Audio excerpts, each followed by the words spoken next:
आइए जीरंड का अध्ययन करते हैं। इसके पहले आपको पार्टिसिपल इन्फिनिटिव तक आपको पूरा पढ़ा जा चुका है। ये वर्ब के सेक्टर में लास्ट टॉपिक है सिंटैक्स का। जीरंड वर्ब के फर्स्ट फॉर्म में आईएनजी जोड़ने से बनता हुआ इन्फिनिटिव की भांति नाउन का कार्य करता है। जैसे इन्फिनिटिव भी नाउन क्रियार्थक संज्ञा है तो संज्ञा काम करता है। ये भी हिंदी में अर्थ निकालने पर इसके अंत में ना ने नहीं आता है। इन्फिनिटिव के भी हिंदी में ना ने नहीं आता है, जीरंड के भी आता है। देखिए इसका उदाहरण देखते हैं। Smoking is a bad habit, धूम्रपान करना एक बुरी आदत है। तो यहाँ धूम्रपान करना इसमें ना आ गया ना, स्मोकिंग माने बीड़ी सिगरेट पीना या धूम्रपान करना उसको। तो ये जीरंड है। जीरंड मतलब से संज्ञात्मक क्रिया, ठीक है। ये संज्ञा का काम करती है इसलिए इसका नाम है संज्ञात्मक क्रिया और आईएनजी लगाने से बनता है। दूसरा आई लाइक वॉकिंग, मैं टहलना पसंद करता हूँ। इसमें देखिए ना आ गया, ठीक है। तो ये भी जीरंड है क्योंकि जे मार्क साथ तो आया नहीं ING. My hobbies collecting coins, मेरा शौक है जो है सिक्के इकट्ठा करना। तो इकट्ठा करना इसमें वर्ब है, वो जीरंड है, ना ने नहीं आ रहा इसलिए। यहाँ देखिए डिटेल दिया है। उपरयुक्त वाक्यों में स्मोकिंग वॉकिंग कलेक्टिंग जीरंड है। प्रथम वाक्य में जीरंड का प्रयोग कर्ता के सब्जेक्ट, दूसरे में ऑब्जेक्ट, तीसरे में पूरक के रूप में हुआ है। पूरक मतलब जो वाक्य के अर्थ को पूरा कर रही है। जे मार्क के बाद आया ना, माई hobbies collecting coins. Collecting coins क्या है? मेरी हॉबी क्या है? Collecting coins. एक दूसरे के लिए ही आया है ना, इसलिए इसको जीरंड कहेंगे, ठीक। जीरंड माने जो एक दूसरे के लिए आया, वो सॉरी कम्प्लीमेंट। जीरंड तो है कम्प्लीमेंट का काम करते। कम्प्लीमेंट मतलब जो एक दूसरे के लिए ही आए, सब्जेक्ट के लिए ही वर्ब के तुरंत बाद आ जाए या ऑब्जेक्ट के लिए ऑब्जेक्ट के तुरंत बाद आ जाए तो उसको कम्प्लीमेंट कहेंगे। चलिए अब इसके रूल देख लेते हैं। पहला रूल है avoid, hinder, prevent, persist, succeed, found, despair, think, prohibit. आदि वर्ब के बाद ये जीरंड का प्रयोग होता है, इन्फिनिटिव का नहीं। तो ये कुछ क्रियाएं हैं, इनको आपको याद करना पड़ेगा। अवॉइड जैसे माने बचना या दूर रहना, हाइंडर माने रोकना, प्रिवेंट रोकना, परसिस्ट माने लगे रहना, सक्सीड सफल होना, फाउंड शौकीन होना, डिस्पेयर निराशा, थिंक माने सोचना, प्रोहिबिट मना करना। इन सभी के साथ जो है जीरंड का प्रयोग होता है, इन्फिनिटिव का नहीं। पेपर में आपको इन्फिनिटिव का किया रहेगा, 2 प्लस फर्स्ट फॉर्म हटा के आईएनजी कर देना, आपका काम हो जाएगा। क्योंकि ना ने नहीं उसमें भी आता है तो आप सोचोगे हाँ अर्थ तो सही है लेकिन नियम के अनुसार गलत है, जीरंड रहना चाहिए। उदाहरण, my brother prevented me to play cards, मेरा भाई मुझे कार्ड्स प्ले कार्ड माना होता है ताश खेलना, ताश खेलने से रोका।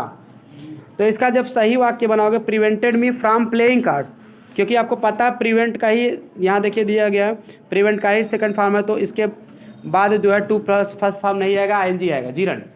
तो प्लेइंग कर दिए। अब एक बात और आप कंफ्यूज रहोगे कि फ्रॉम कहाँ से आ गया। तो ग्रामर का रूल है प्रिवेंट और प्रोहिबिट दोनों का मतलब होता है रोकना या मना करना। इन दोनों के ऑब्जेक्ट बाद बिना फ्रॉम लगाए हम जीरंड नहीं लिख सकते हैं, तो फ्रॉम का भी प्रयोग इसके साथ होता है, इतना जानिए। खेलने से रोका ना, से कहेंगे जी फ्रॉम।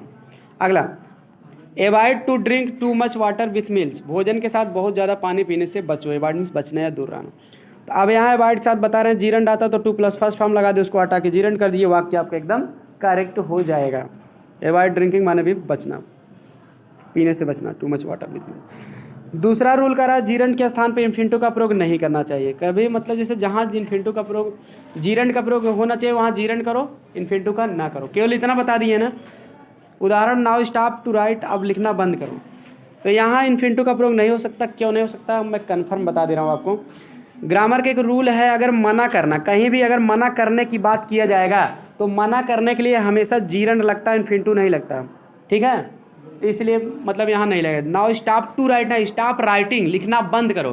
तो यहाँ मना किया जा रहा है तो यहाँ हमेशा जीरंड लगेगा, टू नहीं लगेगा। और आपको एक और एग्जाम्पल दे, आप जाते हैं जब रोड पे लिखा रहता है नो पार्किंग, नो पार्किंग माने यहाँ गाड़ी खड़ी करना मना है, हिंदी में भी लिखा रहता है, तो नो पार्किंग वहाँ भी मना किया जा रहा है, तो इसलिए मना करने के लिए हमेशा क्या लगेगा, जीरंड लगेगा। नो टू पार्क गलत हो जाएगा, इसलिए नहीं। क्लियर हो गया ना। चलिए अगला रूल भी देख लेते हैं। जब नाउन या प्रोनाउन किसी जीरंड के पहले आते हैं तो पजेसिव केस में होते हैं।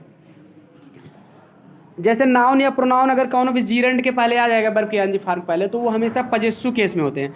पजेसिव केस क्या होता है? पजेसिव केस मतलब माई, योर, हिज, देयर, ये सब क्या है, पजेसिव केस है। आप प्रोनाउन में पढ़े होंगे, ऑब्जेक्ट के बाद, ऑब्जेक्टिव केस के बाद पजेसिव केस। ये होते हैं या तो किसी नाउन के साथ एपोस्ट्रॉफी एस लगा देते तो उसको भी हम पजेसिव केस कहते हैं। यानी कि पजेसिव केस नाउन का एपोस्ट्रॉफी एस लगा के बनाया जाता है, प्रोनाउन का तो आपको बता ही दिए, माई, योर, हिज, जो नाउन से जस्ट पहले आते, ठीक। तो देख लेते हैं गलती कैसे आएगी आपके पेपर में।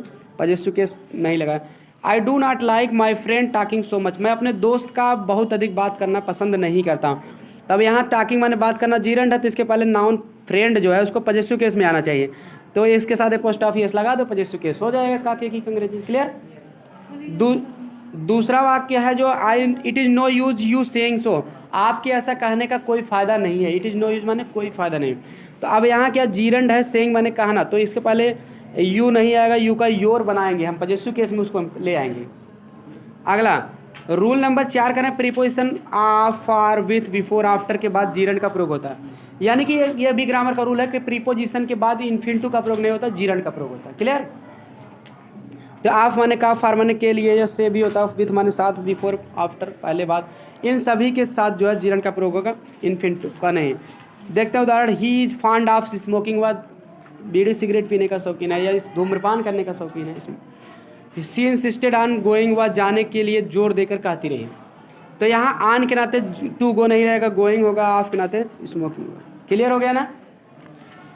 पार्टिसिपल तथा जीरंड में थोड़ा सा अंतर बताएं, उसको भी हम लोग समझ लेते हैं क्योंकि पढ़े तो है ही, थोड़ा सा कंपैरेटिव स्टडी कर लेते हैं।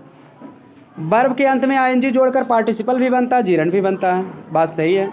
अंतर यह है कि पार्टिसिपल एक एडजेक्टिव तथा वर्ब है, नाउन भाई एडजेक्टिव और वर्ब दोनों का काम करता है पार्टिसिपल।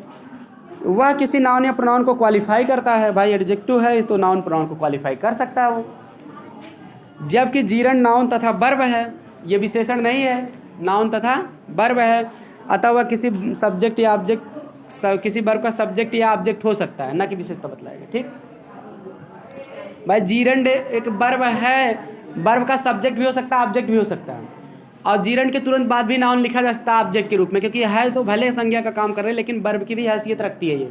इसीलिए जैसे हम कह सकते हैं कि रीडिंग बुक्स, किताब पढ़ना, क्योंकि भाई रीडिंग बुक्स क्या पढ़ना, किताब, क्योंकि जीरंड वर्ब भी है इसलिए आप ले सकता है नाउन। ठीक।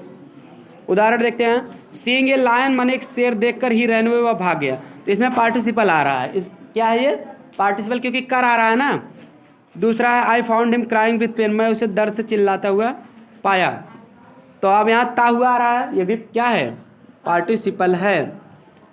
Walking is a good for health, टहलना स्वास्थ्य के लिए अच्छा होता है, तो टहलना ना आ गया, जीरंड है, सब्जेक्ट हो गया। ही लाइक्स रीडिंग नॉवेल्स, वह पसंद करता है, रीडिंग माने पढ़ना, नॉवेल्स माने उपन्यास।